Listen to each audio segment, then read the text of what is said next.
প্রথম কথা হচ্ছে আজকে মামলাটা ৫৫ নম্বর সিরিয়ালে আসে। প্রথম সাল শুরু হওয়ার আগেই মামলার ৫৫ নম্বর আইটেমের ২ আর ৩ এই অ্যাডভোকেট দাবি করেন বা মেনশন করেন যে আমরা ওকালতনামা জমা করতে পারিনি। আজকে সকালে আমাদের কাছে এনওসি এসেছে, উকিল চেঞ্জ করা হয়েছে, সেক্ষেত্রে আমরা এখনও ওকালতনামা জমা করতে পারিনি। তো তাই সেখানে বিচারপতি বলেন যে যেখানে ওকালতনামা নেই আজকে হিয়ারিং হবে কি, হিয়ারিং করা যাবে কি যাবে না সেটা বলুন। তখন ওনারা বলেন যে না, আমরা জাস্ট এটাই বলতে চাইলাম যে ওকালতনামা জমা পড়েনি, আমরা জমা করতে সময় পাইনি, আজকে সকালে আমরা এই এনওসিটা পেয়েছি, অর্থাৎ অ্যাডভোকেট চেঞ্জ হয়েছে।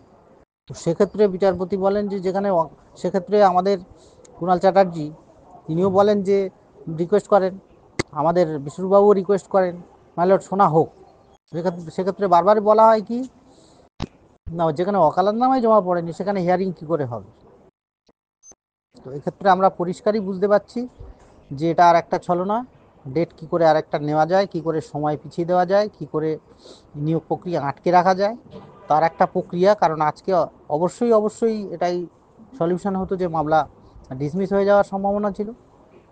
তো সেক্ষেত্রে আমাদের আরও একবার ধৈর্যের পরীক্ষা দিতে হবে, আরও একটা ডেট আমাদের সামনে। এখন দেখা যাক পরবর্তী ডেটে কি হয়।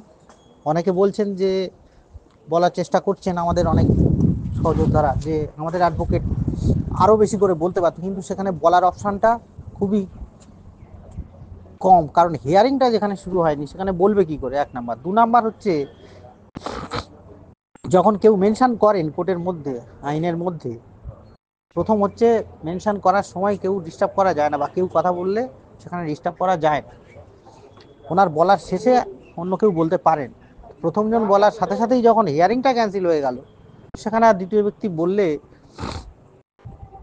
জজ সাহেব বলেই দিতে পারেন যে আপনি একজন বলার আগেই আপনি কি করে বলছেন, এবং আপনার আমরা কি করে বলতে পারি।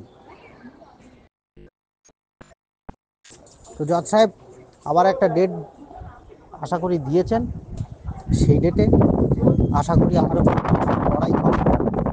সবাই সাথে থাকুন, মনোবল ভাঙবেন না।